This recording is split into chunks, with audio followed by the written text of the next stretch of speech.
Nesse final de semana, minha mãe comemorou 93 anos de idade e nós nos reunimos, a família toda, para fazer as festas da matriarca. Isso foi em São Paulo, porque, coincidentemente, o bisneto mais jovem, mais novinho dela, fez 1 ano no sábado.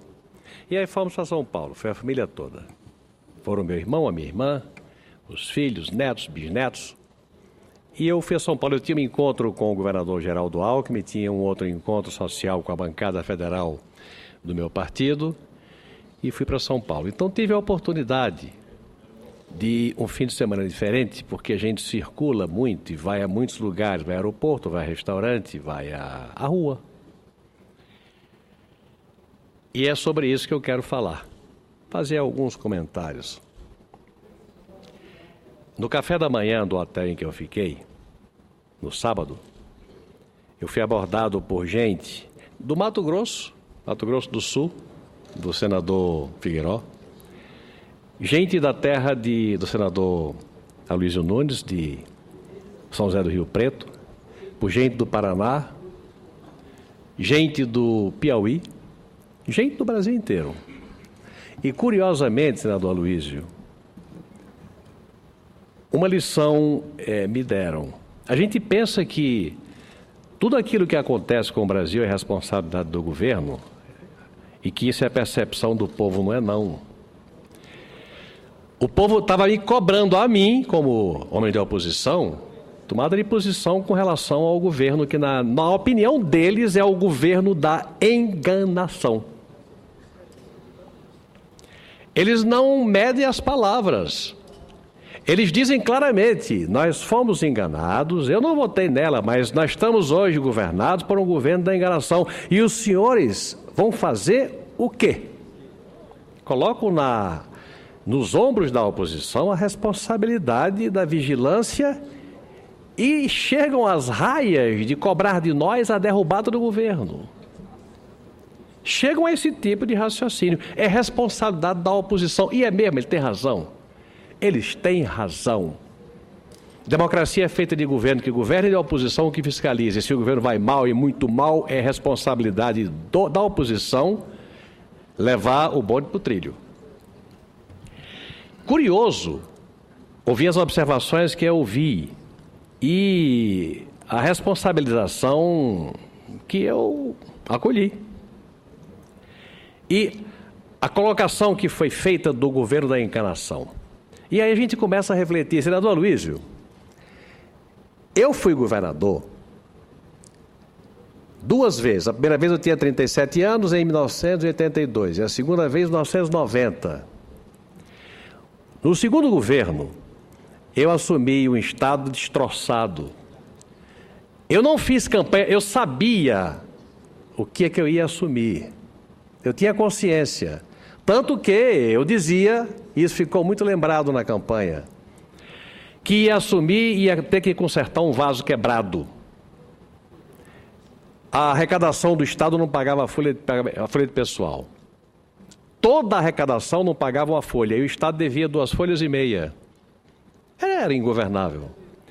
Quando eu assumi o governo em 91, eu pronunciei uma frase de frente ao Palácio Potengi, no recebimento do governo.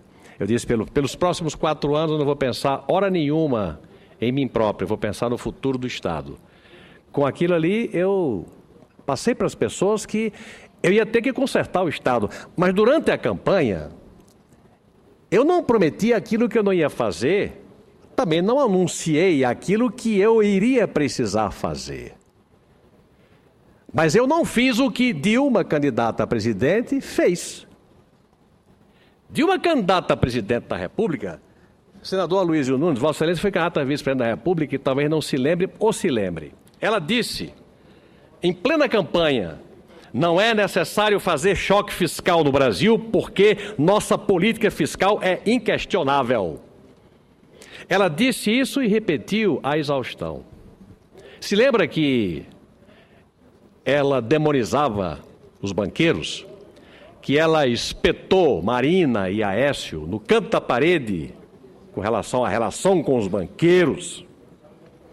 A primeira coisa que ela fez, ela que disse: não é necessário fazer choque fiscal no Brasil, pois a nossa política fiscal é inquestionável. A primeira coisa que ela fez foi escolheu até bem, eu não quero aqui fazer reparo nenhum à figura de Joaquim Levy. A primeira coisa que ele fez foi escolheu a pessoa que está exercendo funções num grande banco. E antes convidou o presidente do Bradesco. O presidente do Bradesco, que viu a esparrela em que podia entrar e não aceitou. Muito bem. Ela dizia que não é necessário fazer choque fiscal no Brasil, pois a nossa política fiscal é inquestionável. E começou o governo escolhendo um banqueiro. Ela demonizava os banqueiros, dizia que a política fiscal dela é inquestionável. E a primeira coisa que ela fez foi mandar o malfadado PLN 36, que é um escárnio à maior preciosidade que nós temos, que é a Lei de Responsabilidade Fiscal. Ela rasgou, ela inutilizou, jogou pelo ralo. Ela propôs um superávit primário no começo do ano de 116 bilhões, gastou as pamparras na campanha eleitoral, tanto que em setembro provocou um rombo nas contas públicas de 20,4 bilhões de reais, gastou o que não podia gastar, e aí manda o PLN 36, que a base governista fez o que o seu mestre mandou, votou e aprovou contra o nosso voto, acabando com a Lei de Responsabilidade Fiscal e transformando um compromisso que é visto internacionalmente como uma coisa sagrada de gastar menos do que arrecada 116 bilhões para pagar juros da dívida que contraiu, transformou em 116 em 10 bilhões. Ela tomou a responsabilidade. Ela que disse: não é necessário fazer choque fiscal no Brasil, pois nossa política fiscal é inquestionável. Começou o governo fazendo não um choque, fazendo um terremoto fiscal com o PLN 36. Muito bem.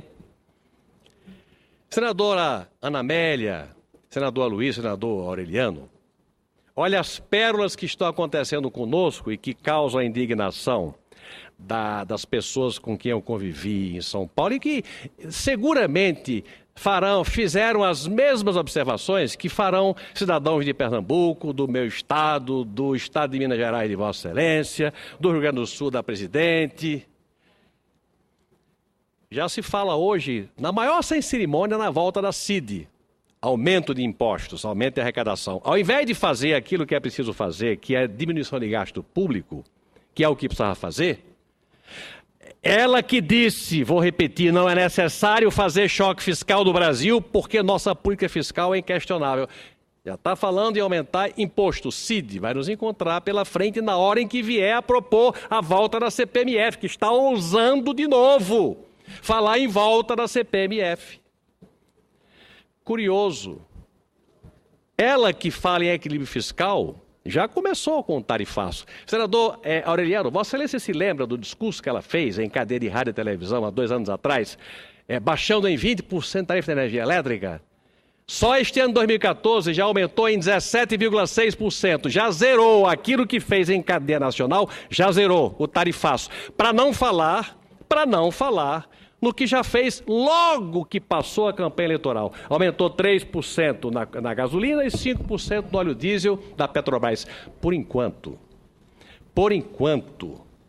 lamentavelmente, por enquanto, demoniza os banqueiros, dizem que os banqueiros são os responsáveis pelas mazelas nacionais, porque cobram juros, porque arrancam as vísceras da sociedade. Curioso. A taxa de juros, que até durante toda a campanha eleitoral era paradinha, uma maravilha, equilíbrio fiscal sob controle completo, 11%, linear, abril, maio, junho, julho, agosto, setembro, outubro, 11%. Passou a eleição, 11,25%, passou a eleição, 11,75%, daqui a pouco vai para 12,5%. E aqueles que se habituaram a comprar bicicleta, motocicleta ou automóvel com taxa de juros civilizada, levaram na cabeça, votaram em Dilma e elegeram o governo da enganação, que é o que eu vi em São Paulo, o governo da enganação. Os juros, porque é só nisso que eles sabem ancorar o combate as mazelas no campo econômico, para desembocar na inflação. Essa é a minha maior preocupação. Senador Aloysio, Vossa Excelência se lembra da inflação de expectativa. O Plano Real tem muitos méritos, mas o maior dos méritos com a manutenção dele é que ele quebrou a espinha dorsal da inflação de expectativa, que era a componente daquela maquininha de remarcação de preço. Plac, plac, plac. O Plano Real, depois de um tempo, domou a inflação e a maquininha foi aposentada. Eu tenho medo daquela maquininha voltar. Sabe por quê? Porque se você pegar a inflação dos últimos meses no país, em junho foi 6,52, depois 6,50, depois em agosto 6,51, em setembro 6,75, em outubro 6,59, em novembro 6,56. Todos os meses acima do teto da meta. Ah, mas 6,5 é pouco. Pouco, mas está acima do teto da meta e o governo não tem mais remédio para consertar. Tudo que fez e não resolveu. Aumenta a taxa de juros, vira daqui, vira dacolá, usa a Petrobras, quebra a Eletrobras, faz miséria e não consegue domar a inflação que está no patamar superior. E como está permanente no patamar superior, os agentes econômicos têm o direito de pensar que a inflação não tem controle e começar a voltar a remarcar preço. Isso é o que me apavora. Isso é o que eu estou sentindo. Senador Aureliano, eu já ouvi de empresários grandes neste país que estão pensando em desobediência civil. Sabe por quê?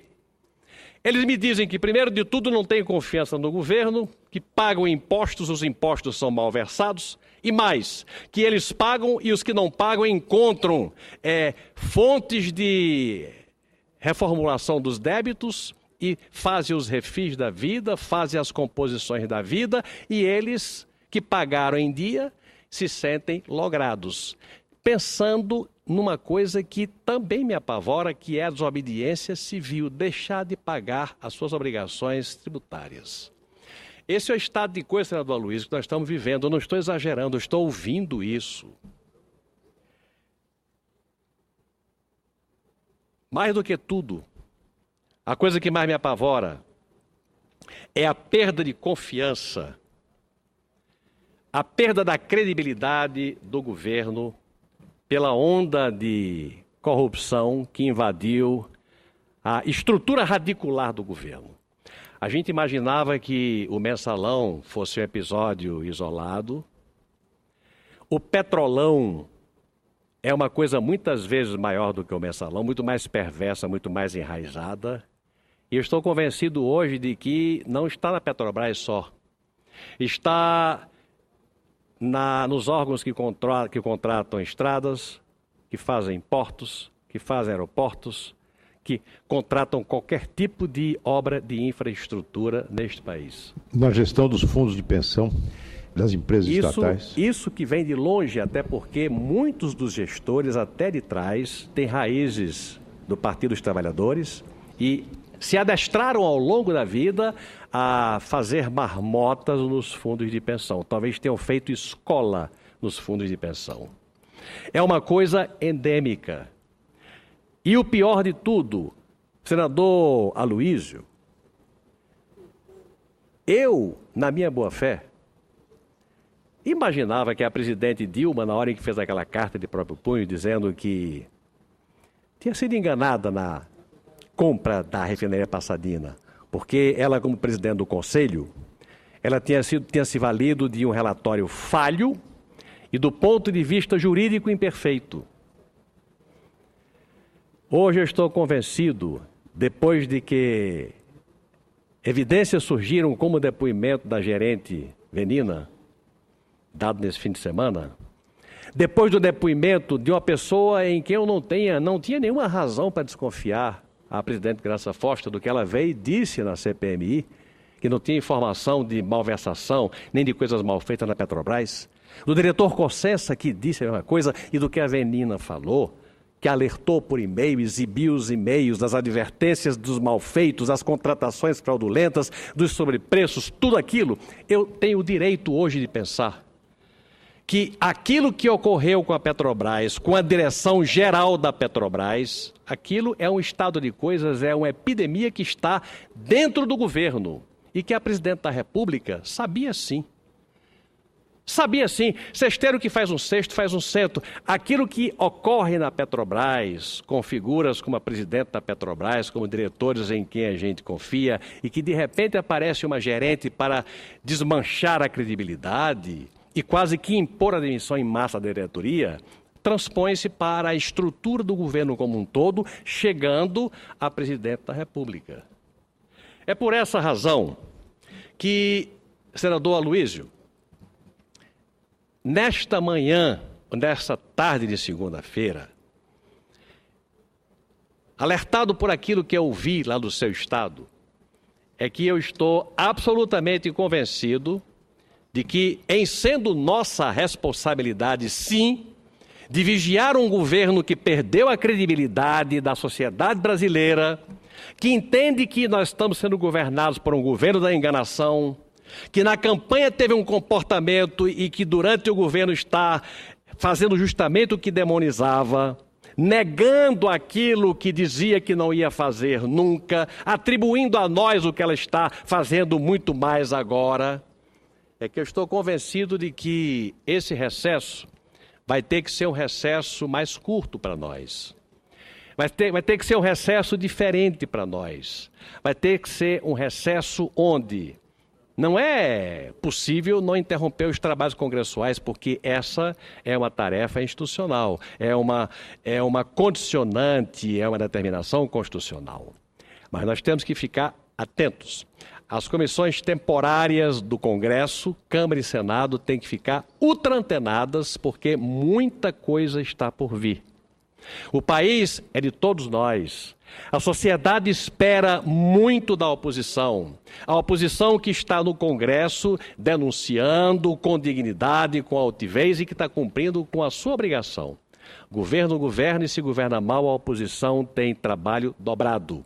Senador Aloysio, nós temos que pensar em plantões para os meses das festas natalinas e para o mês de janeiro, para ficarmos antenados e fazermos das comissões temporárias do Congresso um instrumento permanente de atenção aos reclamos da sociedade que espera de nós e tem toda a razão e tem todo o direito de esperar de nós, daqueles que fazem a oposição e que têm a obrigação de vigiar o mal feito.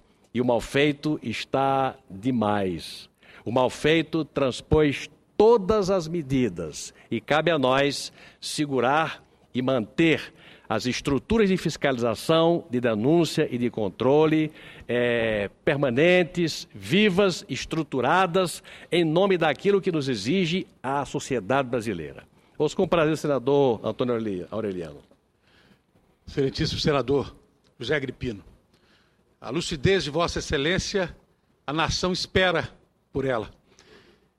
Ainda bem que nós temos lideranças como Vossa Excelência que conclamam a nação a irmos buscar cada vez mais a verdade sobre os fatos e sobre as eleições.